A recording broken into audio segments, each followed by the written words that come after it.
बहुत बड़ी खबर आ रही है। इजराइल फिलिस्तीन की जंग को लेकर हमास ने युद्ध और तेज करने का ऐलान किया है। लेबनान और वेस्ट बैंक तक ये युद्ध फैलेगा, हमास की तरफ से कहा गया है। तो बड़ी और बहुत बड़ी खबर है। इजराइल फिलिस्तीन जंग पर हमास ने युद्ध और तेज करने का ऐलान किया है। लेबनान और वेस्ट बैंक तक ये युद्ध फैलेगा, ये हमास की तरफ से कहा गया है। और वहीं इजराइल की तरफ से भी काउंटर अटैक जारी है। तो हवा में बारूद की गंध है, चारों तरफ गोलियों की आवाज का खौफ है। सैकड़ों लोग मारे जा चुके हैं, हजारों लोग घायल हैं। लेकिन सबसे ज्यादा शामत गाजा की आई है, जो युद्ध के 30 घंटों के भीतर श्मशान में तब्दील होने लगा। इजरायली सेना ने गाजा के 10 बड़े टावर को तबाह कर दिया है। ये वही ठिकाने थे जो हमास के आतंकियों के सबसे बड़े अड्डे थे। यहीं से उन्हें इजराइल पर हमले का ऑर्डर मिला था, लेकिन जैसे ही नेतन्याहू का ऑर्डर आया, गाजा का पूरा बॉर्डर तहस नहस हो गया और हमास अपनी आखिरी सांस ले रहा है।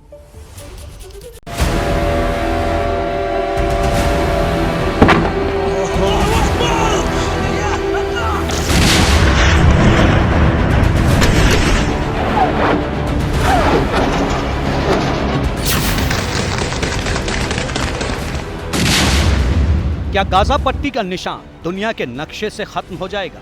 क्या हमास का नामो निशान मिट जाएगा?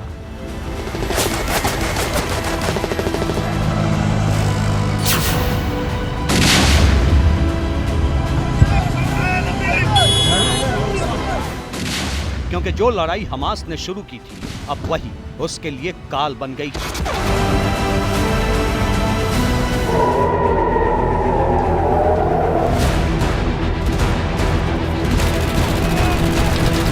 इजराइल ने हमास और गाजा दोनों को खत्म करने की कसम खा ली है। यानी जब तक हमास को तोड़ेगा नहीं, गाजा पट्टी को छोड़ेगा नहीं।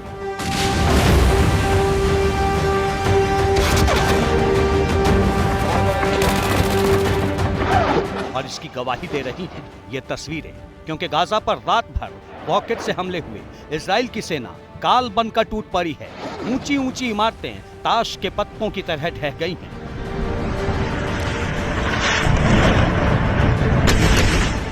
नेतन्याहू के ऑर्डर के चंद घंटों के भीतर गाजा शमशान में तब्दील होने लगा है।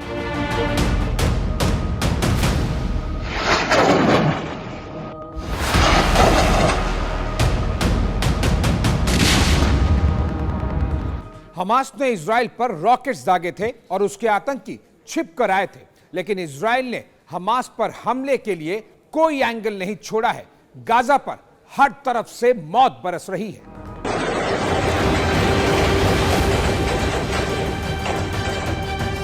इजरायली डिफेंस फोर्स ने कहा है कि उसका मकसद गाजा पट्टी को अपने कब्जे में लेने का है। इसके लिए इजराइल ने 12 घंटे का टारगेट सेट किया है, यानी अगले चंद घंटों बाद गाजा पर इजराइल का कब्जा हो सकता है।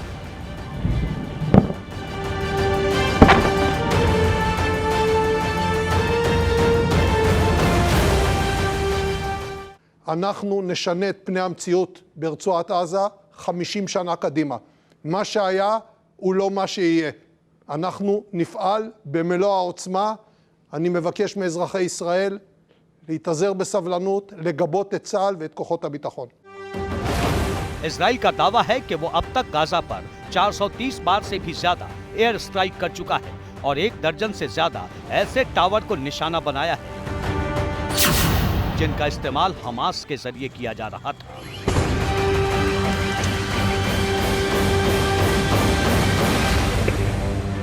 המעשה הנפשע של חמאס הוא פשע מלחמה. נשים וילדים ביד האויב, זה בניגוד לדין הבינלאומי, זה בניגוד לאסלאם, ומי שלקח בכך חלק, נבוא איתו חשבון. המלחמה קשה, יש עוד ימים קשים לפנינו, צה"ל חזק, הוא יפעיל את כל הכוח והעוצמה שלו. यानी एक दिन पहले जो टावर हमास का अड्डा बने हुए थे, अब उनका सिर्फ मलबा बचा है।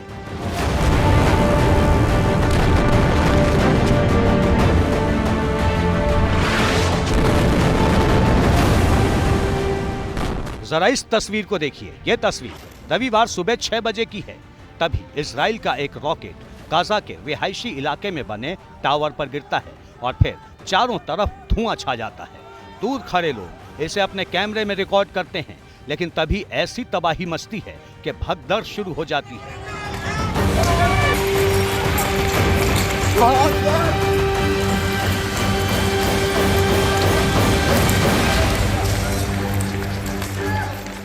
जिन टावर्स को इजराइल निशाना बना रहा है वो हमास के सेंटर पॉइंट्स होते थे। इन्हीं टावर्स से हमास अपने ऑपरेशंस को ऑपरेट करता था, लेकिन अब ये टावर्स खंडहर में तब्दील हो गए हैं। गाजा पट्टी के आसपास इजराइल ने 10,000 सैनिकों का चक्रव्यूह रचा है और सिर्फ एक ऑर्डर दिया है, दुश्मन जहां मिले जैसे मिले उसे खत्म करना है और तय वक्त में गाजा पर कब्जा करना है। यानी इजराइल के सैनिक सिर पर कफन बांध कर निकल पड़े हैं। दरअसल जब हमास के आतंकियों ने इजराइल पर हमला किया था, तब इजराइल के प्रधानमंत्री बेंजामिन नेतन्याहू ने एक ही बात कही थी, युद्ध की शुरुआत हमास ने की है, खत्म हम करेंगे। אזרחי ישראל, אנחנו במלחמה, לא במבצע, לא בסבבים, במלחמה. הבוקר חמאס פתח במתקפת פתע רצחנית נגד מדינת ישראל ונגד אזרחיה. אנחנו בתוך זה משעות הבוקר המוקדמות. כינסתי את ראשי מערכת הביטחון, הנחיתי קודם כל לטהר את היישובים מהמחבלים שחדרו פנימה. הפעולה הזאת מתבצעת בשעות הללו. नेतन्याहू का ये हमास को डेथ वारंट था, जिसके होते ही गाजा पट्टी आग के गोले में तब्दील हो गया।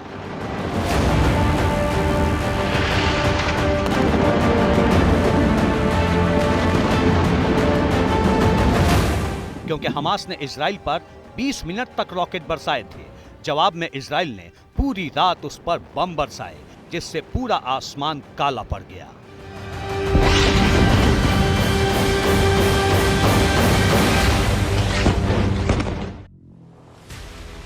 इजराइल हर मोर्चे पर हमास को घेरने में लगा है। इजराइल ने गाजा में ईंधन, जरूरी सामान और बिजली की सप्लाई रोक दी है। यानी जैसे जैसे वक्त बीतेगा, गाजा कई मोर्चों पर मरने लगेगा। अब सवाल ये है कि क्या हमास पूरी तरह फंस गया है? क्योंकि उधार के पैसों पर रॉकेट बरसाने और युद्ध लड़ना दोनों अलग बात है। ये बात अब किसी से छिपी नहीं कि हमास को फंडिंग किसने की। रिपोर्ट के मुताबिक हमास ने जो रॉकेट इजराइल पर छोड़े वो उसे ईरान से मिले थे। अब सवाल ये है कि क्या ये लड़ाई सिर्फ इजराइल और हमास के बीच है या पीछे से कई देश इसमें शामिल हैं? क्योंकि जो लड़ाई शनिवार को शुरू हुई वो इतनी जल्दी तो खत्म होने वाली नहीं है। इजराइल का पुराना इतिहास है कि वो अपने नागरिकों की मौत का बदला पीढ़ी दर पीढ़ी चुकाता है।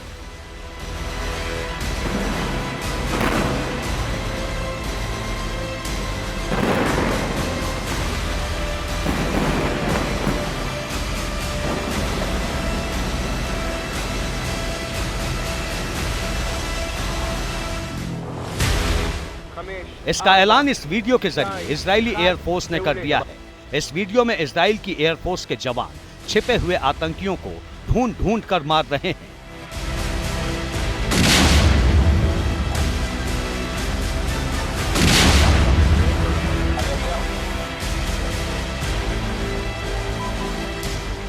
इजरायली डिफेंस फोर्स का दावा है कि उसने गाजा के अंदर 400 से भी ज्यादा आतंकवादियों को मार गिराया है, जबकि दर्जनों आतंकी उसकी कैद में हैं। צה"ל הציג שליטה במוקדי החדירה מרצועת עזה לשטח מדינת ישראל. הכוחות הרגו בשטח מאות מחבלים. יש לחימה וקרבות הירואיים לחילוץ בני ערובה שמתרחשת גם כעת והתרחשה במהלך כל הלילה.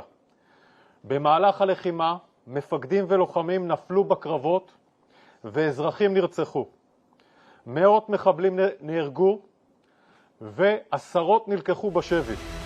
इजरायली सेना एक तरफ आतंकियों को ठिकाने लगा रही है, दूसरी तरफ हमास की आर्थिक तौर पर कमर तोड़ रही है।